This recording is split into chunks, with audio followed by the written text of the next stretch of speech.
in earth sciences. He's director of the Snow and Avalanche Laboratory, and he's just recently become director of liberal studies. So he's balancing a lot in his daily life.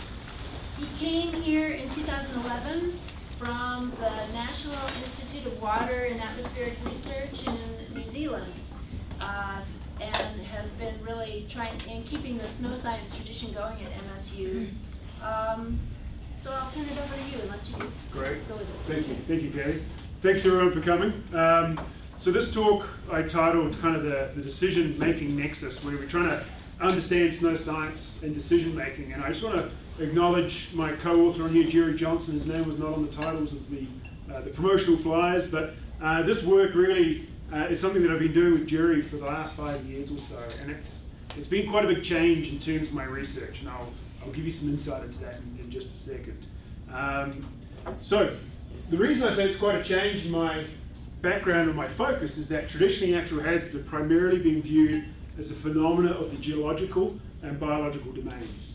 And prior to my work with Jordy, I really only thought of avalanches as an issue where the better I understood the snow crystal, the better I understood the slope, the better I understood the terrain, the more difference I could make.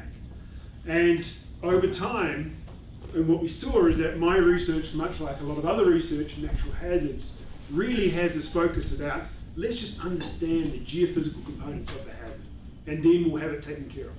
Problem solved, right? Game over, we'll go home, everyone's safe. What we're seeing increasingly is that that's just not the case. And that even if you know absolutely everything about snow, you know every last detail about how snow behaves and how it avalanches, you can still die in an avalanche, right? So that's really where this work has gone. And it follows a paradigm shift that we've seen towards this more comprehensive sort of human environmental perspective that really tries to integrate the societal sides of human aspects and the assessment and mitigation of natural hazards. In most cases, when we think about natural hazards, we're thinking about societal vulnerability. We're thinking about how will this town, how will this community be impacted by an earthquake, like we just saw in New Zealand, or a tsunami, or something else, okay? When we're thinking about avalanches, we think about things a little bit differently. Typically, we think about how people move in that terrain and how they expose themselves to that hazard. So this work sort of started a few years back. I actually met Jordy for the first time properly at a conference in Alaska, all right? And we were both there thinking about snow stuff. And that really undermines how important these types of meetings are when we get to know one another, because I had no idea that Jordy was interested in snow. He had a project going, doing some survey work. I had a project that was going, doing some tracking of people. And we got talking over a beer or two, and all of a sudden we were like, hey, why don't we pull this together? And it just made perfect sense. And that's really what I'm going to tell you guys a little bit about today. Why snow avalanches? I've been fascinated about snow for a very long time. I like being in the mountains. I like being in that environment. But I'm also intrigued about that environment. I don't understand that environment. Also, we see here in the US, according to Voigt, annual mortality rates in the US due to snow avalanches exceed the average mortality rate due to earthquake as well as all other slope failures combined. So that's the story I like to tell NSF. Stop giving the earthquake people money, give it to us. We're clearly more important. Clearly there's a difference there in terms of total exposure, but in terms of actual fatalities, we see much more than slope failure and earthquake combined. In Colorado, we see that they kill more people every year than any other natural hazard. So they're a very, very significant player, and that's why I'm interested in it. Also, globally speaking, the US has a lot more people and infrastructure in avalanche terrain than they do, say, in New Zealand, and that's a primary reason why I'm excited to be here and working on these issues. If we look over the last 50 years or so, we can see a fairly dramatic uptick in total avalanches. We went from around 5 to 10 per year in the 50s and 60s. Now it's sitting around 25 to 30 per year in the recent decades. One thing I do like to point out here is that while that is an increase, and we should be concerned about that increase, the level of usage is almost exponential over that same time. So what that tells us is that we must be doing something right. Our forecasting must be working pretty well, our education must be working pretty well, and our messaging must be working pretty well. Otherwise, we'd have an exponential growth in fatalities, which we're not seeing. So that tells us that our science, our geophysical approach of understanding snow is making a difference. So we need to have that understanding. But there's still something missing. because we've learned so much about snow over the last 20, 30, 40, 50 years, and yet we're still dying. So what is happening there? If we're looking over the last 10 years, we see that Montana has the second most fatalities in the country. If we were to base that by population, we would be leading. So we have a problem locally as well. So we have a problem nationally, we have a problem internationally, but we also have a problem locally. That number, if you can't quite see it, is 38 fatalities in the last 10 years here in Montana. A lot of those fatalities are from out of state, people coming to Montana, and that still makes it a problem for us here in Montana. So what are we doing? Some of the work that I've been working on is trying to take what I've called a sort of a geospatial approach to understanding avalanche risk and looking at how people make decisions. And we're interested in this because it's this really interesting situation where people are making decisions in a fairly high risk but low probability setting. Most people, when they go out skiing or in avalanche terrain, do not die.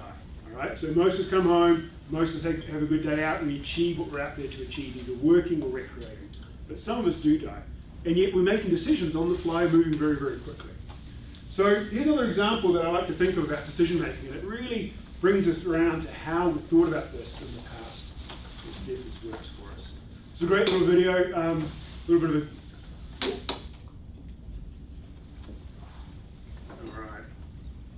All right, decision making. Hazardous.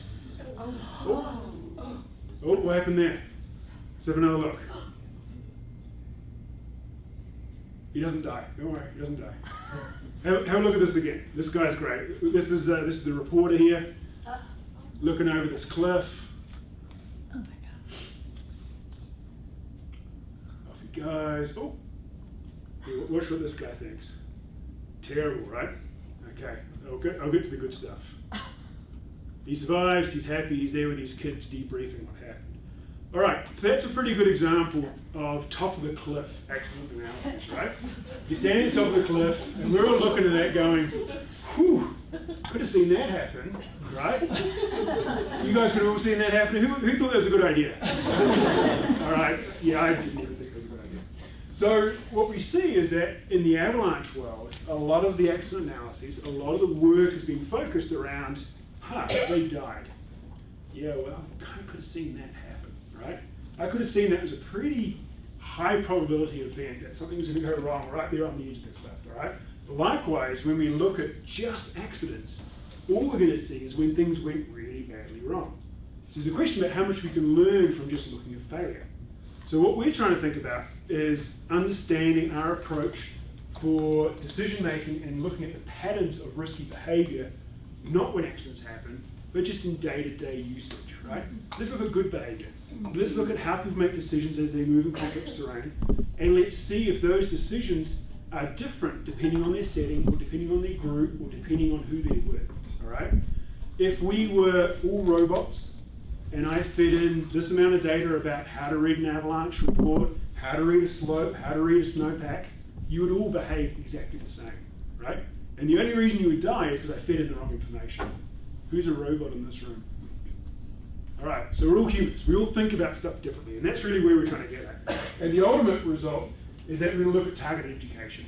So if we understand the types of people that maybe expose themselves to risk more commonly than others, then maybe we can address that in the education. Maybe we can think about, what do you need more, right? And how do we change that education message? Just as a very quick overview, risk is a function of probability, which really is a function of our terrain and snow conditions. A function of consequence, which again is a function of our terrain that we're using. Exposure, which is a function of terrain. Vulnerability, not so much terrain, this is more about who we are, if something happens, how vulnerable are we to that situation. And potentially also group and gender. And then our decision making is a function of these issues as well. So if we think about risk, almost all of those have some terrain component in that. Additionally, something that we've often taught in avalanche classes is that if snowpack is your problem, terrain is your solution or your answer. All right? So if you've got a really unstable snowpack that's just going to avalanche everywhere, don't get on avalanche terrain. Go on really low angled slopes. Okay? So terrain is a really key message that we see in avalanche behavior. So what we thought is, why don't we look at how people move in that terrain as a function of their decision making? So basically the track that they leave in the snow is the ultimate expression of their final decisions. And if we can put some surveys in there, we can ask some questions around that, then maybe we understand why they chose that track. And that's really where we're going. We need to do this because what we see is that safe travel in the backcountry environment is a combination of a whole bunch of things. We can't just look at the track. We also need to ask some questions around surveys.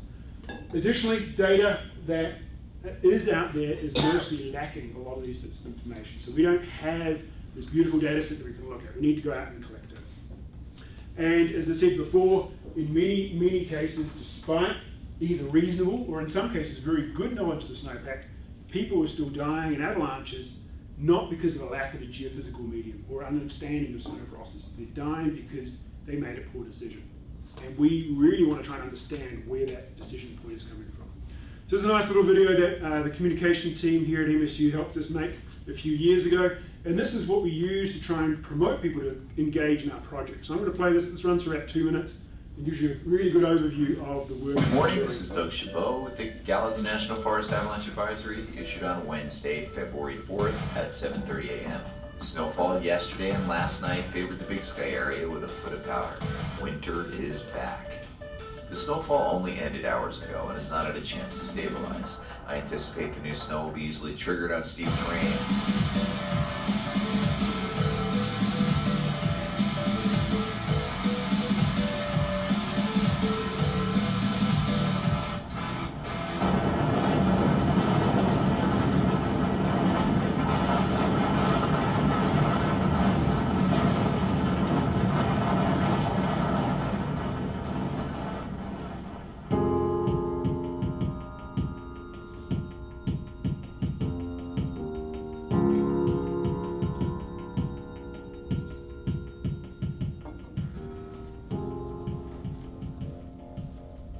I'm Jordy Hendrikx. I'm the director of the Snow and Avalanche Lab at Montana State University.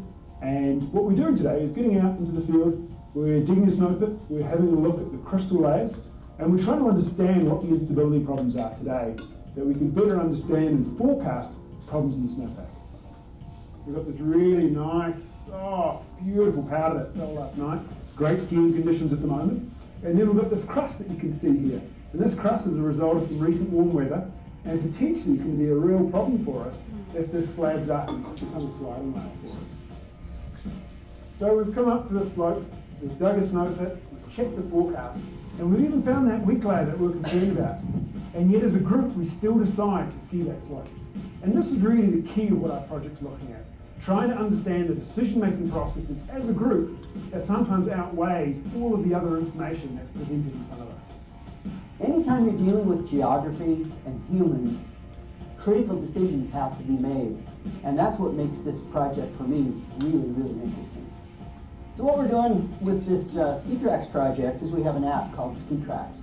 And we ask skiers to go out in the morning, punch up the app, and run a GPS track for us.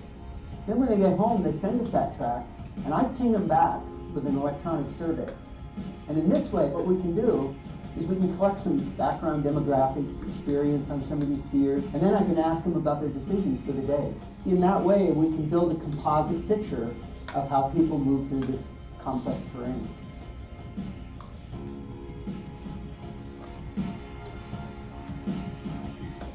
Alrighty, so what we did is we made this video, and the communications team were fantastic. They came out. We had to twist their arm really badly, come out and play in the snow for a day. It's amazing how that works. But what we needed is we needed to engage or connect with the public. So our approach was using crowdsourcing, where we wanted to get data not just from who I knew and my friends and Jerry's friends and see how they move, but we really want to get a sense of how the general population moves. And the best way we thought we could do that is through the smartphone app, where they would track their data and then they would, via an email link system, respond to a series of surveys. And we've been doing that for 3 years now, and we've collected a lot of data. We used, as Jerry mentioned, the Hendrikx app, and we used it not because I have shares in Hendrikx, I wish I did, but because it kind of did what we needed it to. We didn't have any funding to build our own app. We didn't have a nice grant to make it all smooth, so we just had to run with whatever we could use. And it built on a pilot project that we did in the first year, And we got some really cool data with the pilot project, but the problem was they were too alike. Everyone was the same. They were all experts, they were all in the same age group, they all skied around Bozeman. We really weren't learning much from that group. What we wanted to see was how different groups behaved and what we could find out about their decision-making process.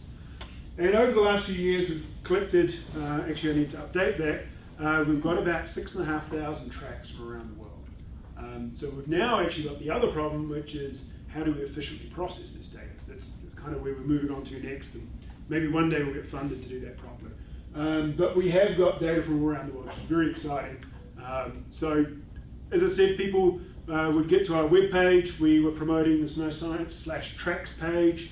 Who would go in here, they'd click on the PDF, hopefully, they'd sign up to participate, they'd download the app, they'd record their tracks, and then they would submit their track and receive a survey. And what we're really interested in is both who they were and also how their decisions were made on the day. So just knowing who you are is helpful, you know, based on your demographics, based on your location, based on your income, based on whether you have children, based on your marital status. We might have some hypotheses about the decisions you make. But if we then match that with your actual track and some information about who you were with on the day, then we have a really nice big picture about how you made decisions and what might have influenced those decisions. Ski tracks, as we mentioned, we ran it, this ran on either cell or GPS tracking. GPS tracking was the more accurate of the two, and then as Jerry pointed out, we just email that straight out and share it to us at tracks@montana.edu. And you saw this picture, so we get the track, we can then overlay that track, not just in Google Earth, but inside a GIS and extract some terrain metrics. And then we can look and say, what was your terrain like that day? How steep was the steepest part of your day? How steep was the average part of your day? Which aspects did you move on? And we can connect that with the survey data to get at least some insight, some metric around decision making. We're never going to fully understand someone's decision making, right? Maybe they chose that path and turned around because they were feeling sick that day, right? We didn't ask them, did you feel sick that day, right? So we're not always going to get every single part of the equation. But we are going to get, as a cohort, some idea around how people use terrain. Here's some examples of some terrain. So what I'm showing you here is the blue line is the terrain that we got in.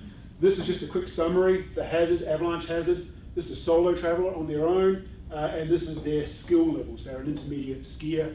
And then on the top there, we've just got some bar graphs showing, some box plots showing the slope angles. And typically we're interested not so much in the median and the range, but in these extremes.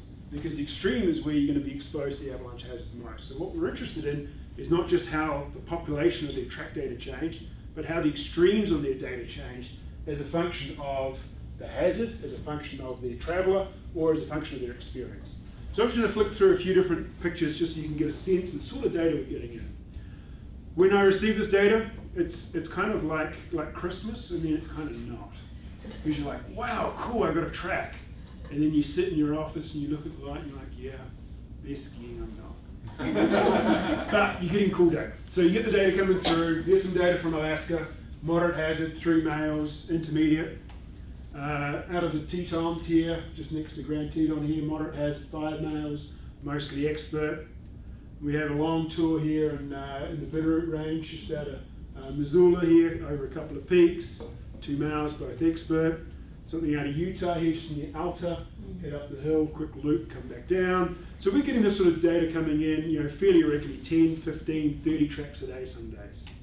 And then we also got data like this from Norway. This is up in Tromsø. You want to travel to Tromsø? Yeah, how far north is Tromsø?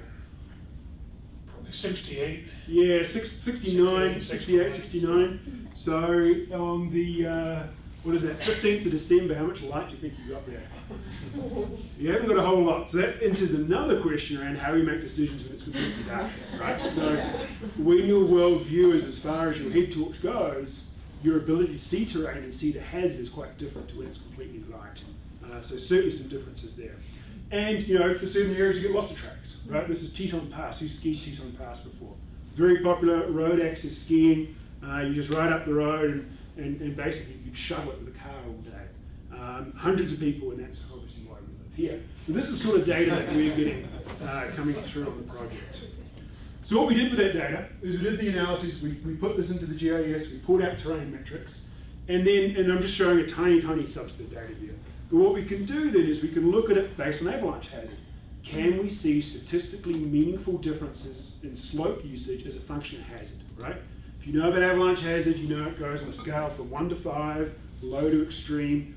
As a forecaster, you would hope the higher up the level, people might change their terrain usage, right? That would be listening to my advice. Well, we didn't actually see very much of that. So that's an interesting point that we found out. We can also look at it as a function of experience. Do people that are more experienced use steeper terrain? And then the follow-up question is their experience sufficient to outweigh that additional exposure? We can look at it regionally. Where do people ski? Is there a culture? Is there a difference in terrain used in Salt Lake City, where if you tour up a hill and you're unsure about the stability, you're kind of umming and ahhing about whether you're going to ski the line, and you look over your shoulder and there's 6 other parties coming behind you, does that influence your decision versus if you're in Montana in a wilderness area and there's no one around? Are you more conservative? How does that change? So again, these are sorts of questions that we can look at in our data. Who's out there skiing? These are the type of people that are out there skiing. Maybe not always quite as woolly. On average, 84% male. Age 26 to 35 was the biggest group. Most of them had a bachelor's degree or a graduate degree. Employed full-time or working 40 hours per week. Not sure how you ski 5 days a week and do that, but apparently they do. We've got a lot of tracks. They generally have no children. Maybe that's the answer. They participated in lots of other outdoor sports as well. And this is an important question because what it says to us, or what I think it says to us, is that these people often think about making decisions on the fly in complex terrain. This isn't the only scenario they're doing that in. They're doing it in other settings as well. And I think that's an important piece of the puzzle. What are we seeing in terms of terrain usage? We're seeing some evidence suggest that gender is important. We saw that all male groups were using much steeper terrain than all female groups. And again, this is consistent with other risky behaviors. If we look at teenage driving, we see there's significant differences based on gender. In terms of avalanche forecast, we saw steeper terrain being used under low hazard, which is not that surprising, but no difference, and that's in quotation marks there, between moderate, considerable, or high hazard. All right? That terrifies me. As a forecaster, thinking about it, I'm really scared about that. So what's going on? So we drilled into a little bit deeper. We looked at a couple of days by an expert, same slope angles on low and considerable. This is low hazard here, this is considerable. The extreme is slightly higher under low, but in terms of statistics, those populations are identical. There's no statistical difference in those population differences for slope angle. However, Remind us of the forecast scale. Low, moderate, considerable, Moderate high, is- extreme. yeah, okay. So considerable is the third one on that scale. Okay. So that's kind of what we're looking at there. So we're looking at kind of position 1 and 3. Yeah. There's a missing point in the middle, position 2. However, what we did see is when we look at aspect, this is 0 to 360 up here, is that under low hazard, they skied all across the compass. So they skied these slope angles on any which slope they wanted to. Whereas under considerable hazard, the only way they managed to survive and stay safe skiing these steeper slopes was being very selective with their aspect. So they only skied a 45-degree angle of aspect, i.e. probably only the one area that was not loaded or was stripped from wind. So what we're seeing is that when we look at these metrics that you pull out of it, when you get all these tracks in and you start doing what I call this bulk processing of the data, you'll be really careful about the metrics that you're requesting. If you just look at slope angle, you're masking this part of the story. You need to look at slope angle plus aspect plus curvature plus distance from ridge plus exposure and all these other things. So you need to do what's called a multi-criteria assessment with your terrain management. So what we saw also was that there was a difference between terrain use between experts and intermediates, steeper terrain used by experts, longer trips, further going as well. And what we saw in general was that these expert backcountry travelers expose themselves to more severe terrain. So one of the questions that we then think of is then, are they also more educated? Well, yes, by being an expert, they have better education, more education. They have self-assessed better decision-making abilities, and they also have self-assessed better levels of terrain management ability. So the remaining question is there any evidence of risk homeostasis in this group? Are people, as they get more experienced, exposing themselves to more risk and therefore still having a greater exposure as a whole? Or is their learning and experience outweighing that change in terrain usage? And we don't know the answer to that. What we do know is that a study of 592 fatalities in the avalanche industry showed that a lot of people had a lot of experience when they died. So we are certainly seeing that there's an exposure component there. There's also a time and risk element as well. So what we need to think about is the number of days an experienced person is out versus a less experienced. There's a number of issues that we need to look at, but certainly some evidence there of risk homeostasis. Right, we talked about skiers. Let's talk about sledders, all right? Sledders are snowmobilers, for those that are not comfortable with the terminology, and skiers like to think they're a little different than sledders. I argue we're all the same, we like to enjoy the snow. This is a picture I pulled up offline this morning. What's interesting, it's not one I took. This is Mary, this is my grad students. No, it's not. So this is why we're interested in sledders.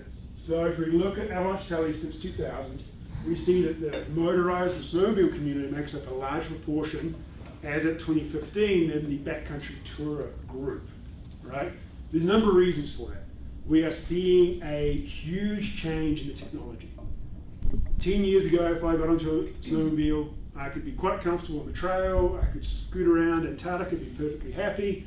As soon as the slope got above about 25 degrees, you actually had to be a good rider to get up them.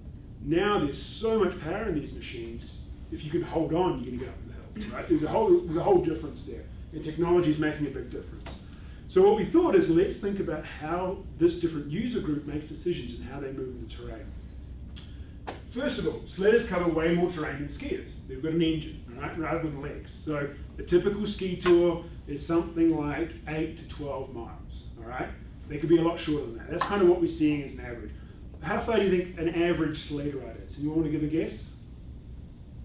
40? Yeah, 40 to 50 miles, depending on region. So up in Alaska, we're seeing 70-mile tours. Here locally, they're kind of 30 to 40. Colorado, similar. So depending regionally where you are, but significantly longer.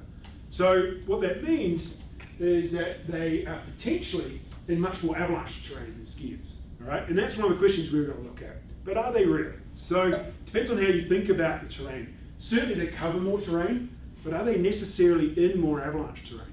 And that's why we thought we'd do an analysis and track some sledders. So the first study we used mainly skiers and snowboarders. This next study we thought, let's try and look at snowmobiles. We didn't have any snowmobile data, we could see the fatalities were there, let's try and understand how they move.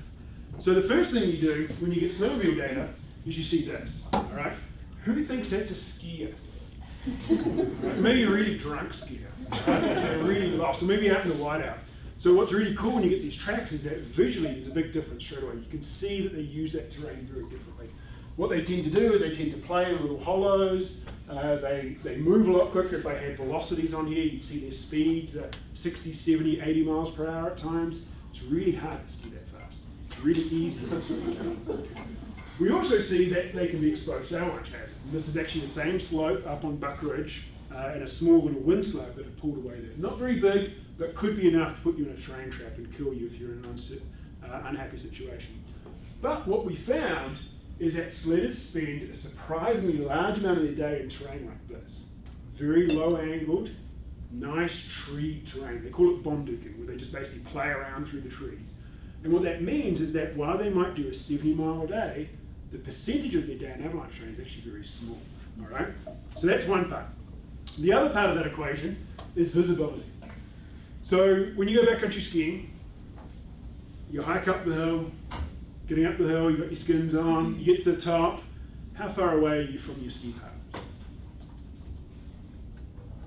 Kind of within the space of this room, right? You're all pretty close together. You take your skins off, put them in the backpack, you take a quick drink, you ski. If you're a little bit worried about stability, you might ski 50, 100 meters and then regroup and then keep skiing, all right? Sledders, do you think they move like that in the terrain? Not at all. They're all over the place and not communicating with each other in quite the same way. So what we did is this, it's called a view shed analysis. And we had a GPS track on both of these riders. And then at a single snapshot in time, we looked to see whether rider 6, that's the one in red here, was visible to rider 5. And anywhere red means it's not visible. So at this one moment in time, rider 5 could not see rider 6. They're invisible, all right? We then moved the track forward by, I think it was 3 seconds, and then we did the analysis again. We moved again 3 seconds, and every time we counted up the amount of time that these riders were not visible to one another. And what we found was that there were very large periods of time when they were not visible to each other. One track we did an analysis on, they were out of view of one another for 7 minutes. 7 minutes. When was the last time you went backcountry skiing and didn't see your buddy as they dropped over the ridge for 7 minutes?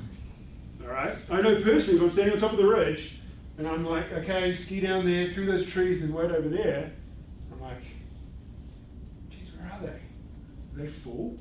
What's going on? Like 20 seconds later, you're kind of wondering where they already are. 7 minutes. That also has a really big implication for avalanche fatalities and accidents. So if this person got buried, they're out of view for 7 minutes, you've got 7 minutes of time ticking against you before you even realize that they're missing. You then have to find them. You're in an area of maybe the size of MSU sledding through the trees. There's another 5 minutes before you found them. You're now at 12 minutes. Typically we see that the fatality rate at 18 minutes is 90% if buried by more than a metre in snow. So now you've only got 6 minutes to actually get your transceiver out, probe them, find them, and then dig them out of the snow. So you've really stacked the odds against yourself and anybody. So there's some real differences in terms of what we're seeing here. And then what we're hoping to do with this is then to educate sledders about the differences or unique properties of their behaviour that has an implication for avalanche activity. So if they're going to an avalanche course, we always talk about, well, got about 15 minutes, so what you need to do is get the transceiver out and go straight up. Then we talk about getting right on the debris. If you're a sledder, the question might be, how do I even find my buddy first before I then initiate the search procedure? So that then taps into vulnerability and also the consequence. Analysis of our data, we found that generally sled tracks were 10 to up to 40 times longer in length, generally on lower angled slopes, generally less percentage of track in avalanche terrain. So out of a whole day, the percentage was smaller. However, there are more features. So as a skier, we might ski up this one slope, we might then ski down this one, we might then ski back up this one and then down this one. We're on maybe 4 or 5 or maybe 10 unique features in a given day. So if we take an avalanche hazard forecast and we dig a snow pit, we can kind of get a sense of what's going on, right? As a sledder, the way I think about it is like playing Russian roulette, right? We might have a chamber with maybe it's a 20 round chamber, right? And there's one bullet in there, 1 in 5 chance, right? As a skier, we roll that chamber maybe 5 times a day. As a sledder, we might do that 100 times a day. So what's your probability of getting shot? It's somewhat higher, right? So that's an issue. So what we think about is exposure as a function of the number of chances on an individual terrain feature. And that really is a very big difference for a sledder versus a skier. And again, it taps into consequence and vulnerability, and also then taps into that issue around visibility of one another. The final piece I'm going to talk about is, I've talked about so far about 2 projects, skiers and sledders, and we GPS track them. What that means is that people need to be at least somewhat engaged in what we're doing. They need to go, yeah, that's a great idea. Sure, I'll send you a track. Yeah, I'll do your survey. It takes time, all right? We don't have this streamlined process. You get an email, you get a track. It's kind of bits and pieces being cobbled together. If we had a one-stop app, that would certainly be better. But then there's this whole other population. They're not going to send me a track. They're too busy skiing, right? They don't even want to talk to me at the trail end, right? They're off. They're out there doing their thing. Then there's the group that use what we call lift-accessed backcountry. Some people might call it side country. I like to stay away from side country. Side country gives an illusion of safety. Side country is backcountry, so we use the term lift-access backcountry. A really good area to look at lift-access backcountry is Saddle Peak. This is just on the southern boundary of, make sure I get my orientation right, southern boundary of Bridge of Bowl. You've got the new Slushman's lift that heads all the way up to the ridge. You take a short ski and then hike, and then the boundary line is right here. So all of this terrain here is backcountry terrain, but you just spend maybe 10 minutes of hiking to get there, rather than 2 or 3 hours like you typically would in a backcountry setting. So there's some differences around the usage of that terrain. So what we thought we'd do is set up this time-lapse camera. And this time-lapse camera is there to try and document the movement of skiers in this backcountry area that aren't necessarily going to be the ones that respond to our survey. And the idea is, if we can understand how this cohort of people behave, do they behave differently to the people that did our survey, right? Have we only sampled the people that think they're really good and want to respond to our survey? Or did we actually get a whole population sample? Just might give us some idea around what that population looked like.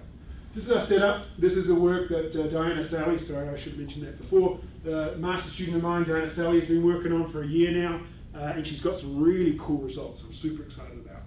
So that's the ski area boundary shown on the red line. This is Bridger Bowl, fully controlled. This is Saddle Peak backcountry, completely uncontrolled.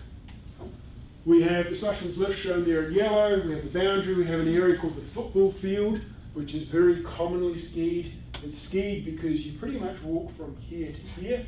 So that costs you about 25 calories. And then when you get to the bottom, you can still drink your beer, right? Whereas hiking all the way over here takes a little bit more effort. So we have some different usage patterns there already. It's adjacent to Bridger Bowl. Lift access is short height, but it's very complex and, in my mind, very scary avalanche terrain. These cliffs here are between 100 and 300 feet high. You will not survive if you get pulled over those cliffs. So any avalanche in here that goes over these cliffs is almost certain death. If I was in a setting, for example, if I went for a 3-hour hike to go ski this slope, this is the last place I would ski, right? It's death. Like, it's a really scary piece of terrain. And yet, because it's a 5-minute walk, there are hundreds of people on there on any given day. So a real difference in terms of our mentality, even though it's still just backcountry. We get large cornices, we get mid-track cliffs, we get higher ski activity, and there's been some avalanches, and I haven't got a picture of this one, but there's an avalanche in 2010 that pretty much cut all the way across this slope. So we know the entire area can avalanche, and has avalanched, and will continue to do so. So we can see this area by camera. This is the area that we're focused on. And this is just one day of data that I'm going to show you on. This is mostly sunny, good visibility, 6 to 8 inches of snow, and it was a considerable for slopes steeper than 35, which are significant areas, and there was a stubborn wind slab. So let's have a look and see what people are doing in this terrain. This is a video that Diana put together for us. It presented at a conference just a month ago.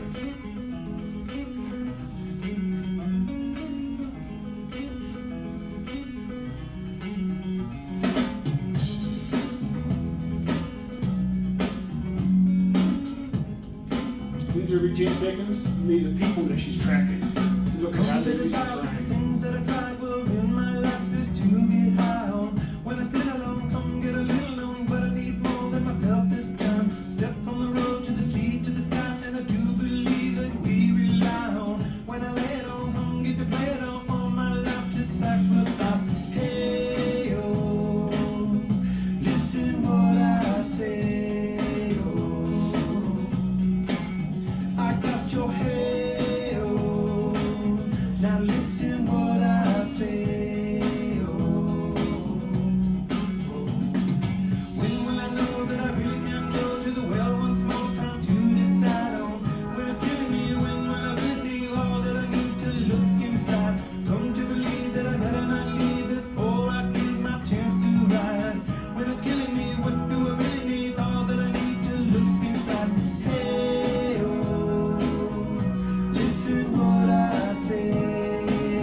So what that did is it captured 145 hikers that went up on that ridge.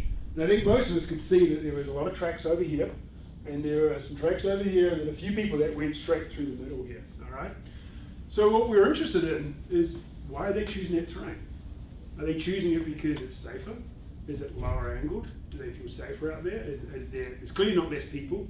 One of the things that's nice about going backcountry skiing is that you can take control of the slope and choose to ski it how you want to. When you go on saddle, you could be halfway here in the middle of the worst part of the slope, and 10 people could jump on the top of the slope here. You've got no control over that. So there's some dynamics there around how different people interact with one another. So what we did is we started partitioning the terrain and starting to look at where people moved. We saw that about 60% of the people were using the central Saddle Peak terrain, and then we actually had quite a lot of people go out of view over towards an area called Argentina Bowl, which is a little bit further around. I would argue it's a little more committing, but all of the terrain is very committing. but it's just out of that viewpoint. And then we also had some people in that inbound terrain. What we found most surprising is that more than half were solo travelers. All right, so when you go into the backcountry, if something happens, you're on your own, right? No one's going to come and get you, all right? Here it seems that people have some sense of safety because of the group, because there's lots of people around them, even though they're not with any individual person. If we look at where they're moving, we saw that about just a little over half were using what we call this North Bowl, and the other half were using this football field area. So the central zone got very little activity, and on this particular day got no activity right through the middle there. We saw the highest skier traffic over on the shoulder, and also on this this right end of the football field, and then we saw lower skier traffic in the other ways. So again, coming back to the idea of us being robots, if we were robots and we fed in the terrain data and we fed in the avalanche data, we might have already decided not to go there, all right? We were obviously not programmed right, so we did go there, and we did choose to get on that slope. The next part of that, if we go down this track logically, is that then clearly where it's higher skier traffic must be safer, right? That's why everyone's out there, because it's safer. The slope angle's safer, it must be better terrain. Well, let's have a look and see if that's the case. So what we found, one slide further on, so what we did is we put this in Google Earth, we again pulled out the terrain data, dropped the tracks onto there and pulled out the terrain tracks, and started looking at the histograms, the slope angles on various parts. And what we can see is for these different areas is that the North Shoulder is not lower slope angle. It's not inherently safer. So what's happening? Why are people heading out there if it's not, clearly the terrain's not safer, the snow's not any safer? What's going on? Why are people heading there? Any thoughts? Summer, yeah. They see other people going there? Yeah, they see other people going there, right? So we have both the wisdom of the crowds, where a group of people all together might have a better idea than one individual person, but also the stupidity of the crowd, where we just follow one another. Oh, they've skied it must be fine. They're okay. There's this great story 2 years ago. Carl Berkland, director of the National Avalanche Centre here in Bozeman, he took his daughter skiing on Saddle Peak in April. And he's quite well known in this community, and about 20 or so people saw him head out to Saddle Peak on that day. And the very next day it snowed a lot. It was really bad avalanche condition. And there were people heading out. And he was talking to one of them about it a week later.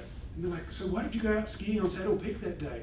He's like, well, I saw you go out there with your daughter, so I knew it must be safe.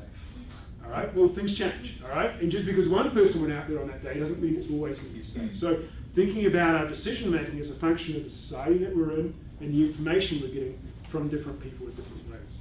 Likewise, we can break that down, and again, we see this section here, quite a steep pitch in through here, but we can see differences in those slope metrics. And the stage where Diana's at now is doing some analyses on those to see if there's statistically meaningful differences in terms of those slope metrics that we've pulled from there. So that's our final way that we've been looking at decision making and people.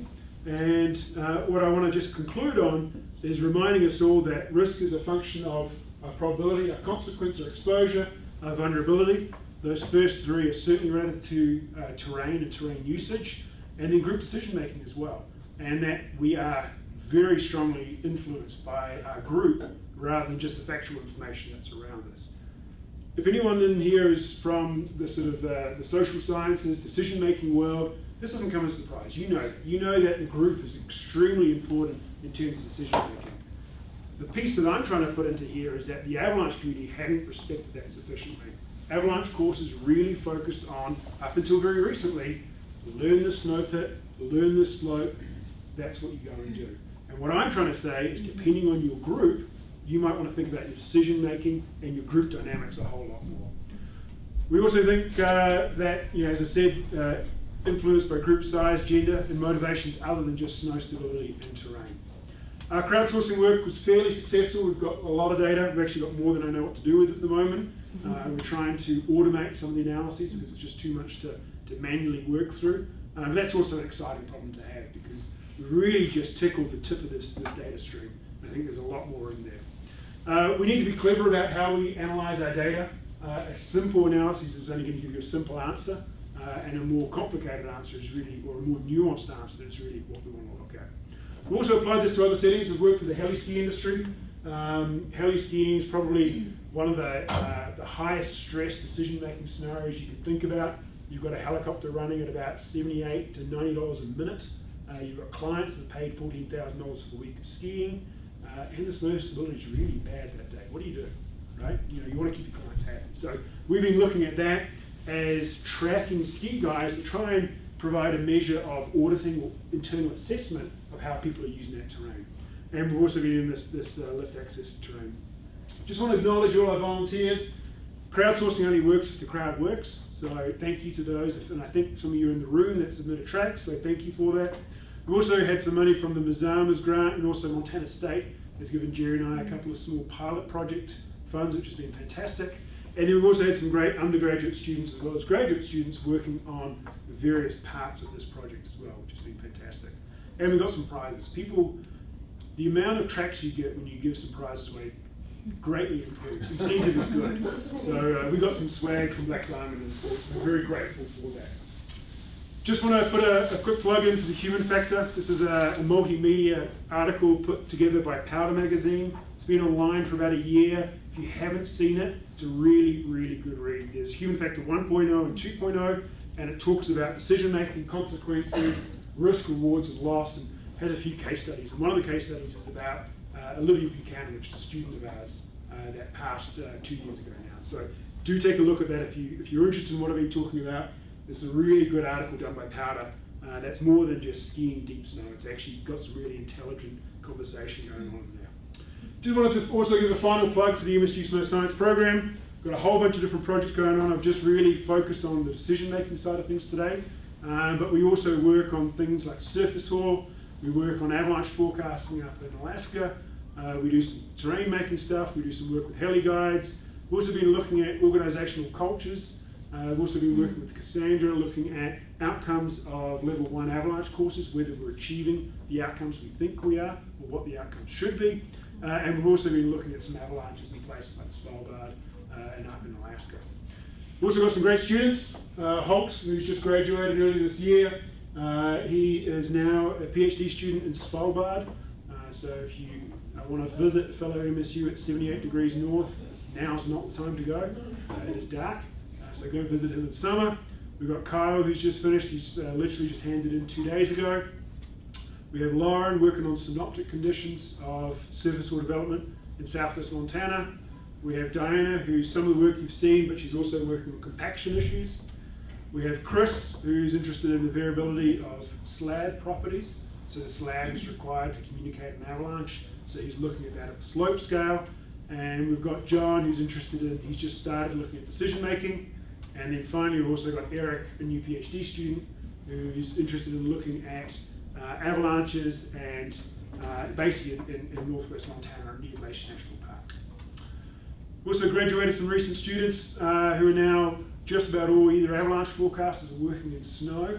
So if you ever hear people say snow science, it's crazy, just go ski. Well, no, there are jobs out there, and there's some good jobs. So I'm very proud to say these are some of my recent graduates. Remote sensing consultant, 3 avalanche forecasters, and also a snow hydrologist. That's it from me. Thank you for listening. I could say lots more, but I think I'll stop it right there. Thank you for your time.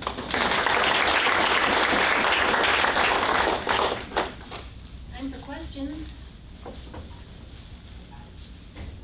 Yeah, I assume in the surveys that the people who submit the tracks, you have some question about whether they experienced any avalanches. Have you had enough of them, enough tracks of people who got caught in avalanches to be able to say anything? Yeah, we've been doing some spot checking of that, and we got a couple of fantastic ones where we got the survey response.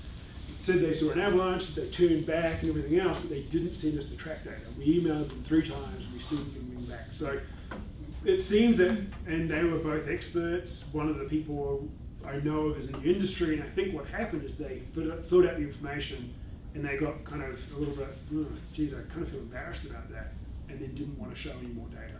So having said that, I don't think we need accidents to understand behaviors.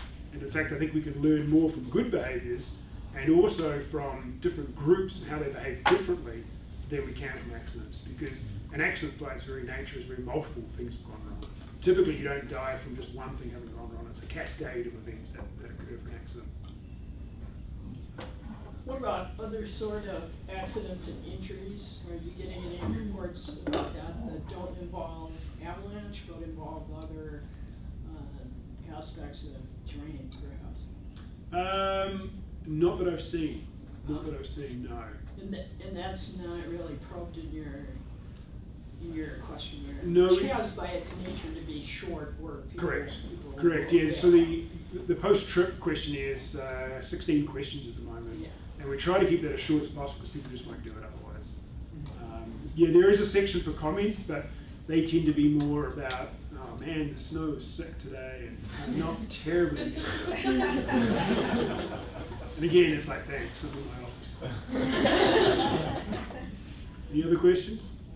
I'm interested in, as you learn more about behavior, how that's going to translate into maybe some tools that you're going to implement? Yeah, that's a really good question. So where I'm hoping this will lead us is some actual evidence to support the balance of kind of geophysical knowledge versus group dynamics knowledge that we need to impart on a student taking an avalanche class.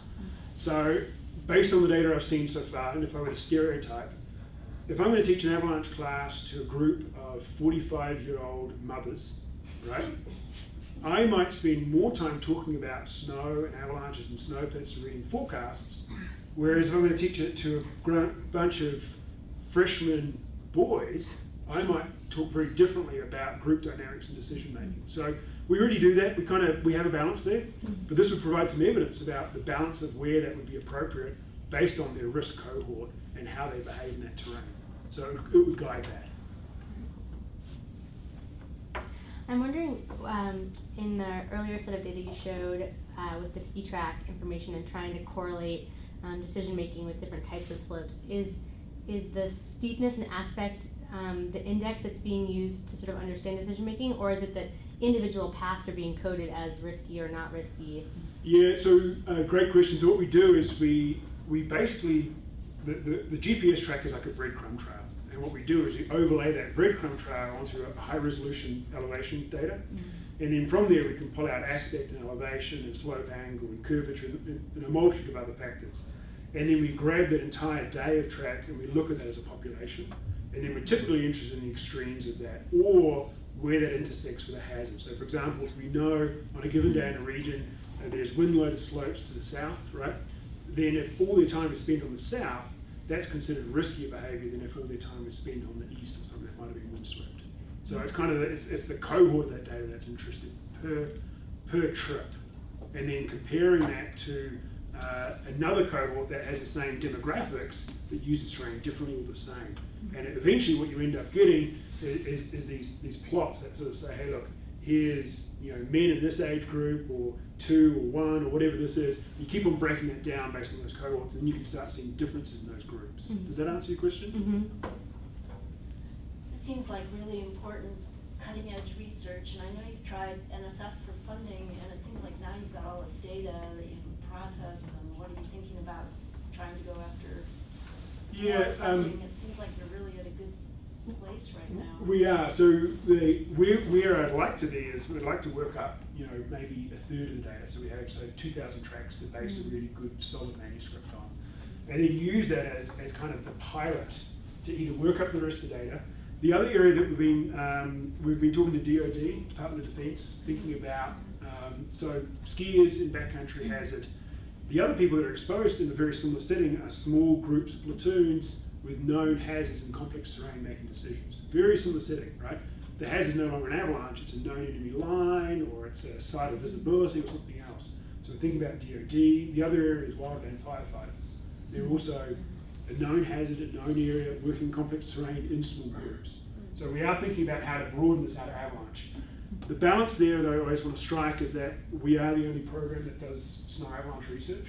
So while I'd be keen to get funded that way, I'd still want it to have to relate back to avalanche because there are hundreds of institutions that do work on military or do work on hydrology. And I really want to keep the focus on snow avalanche here this year. Any other questions?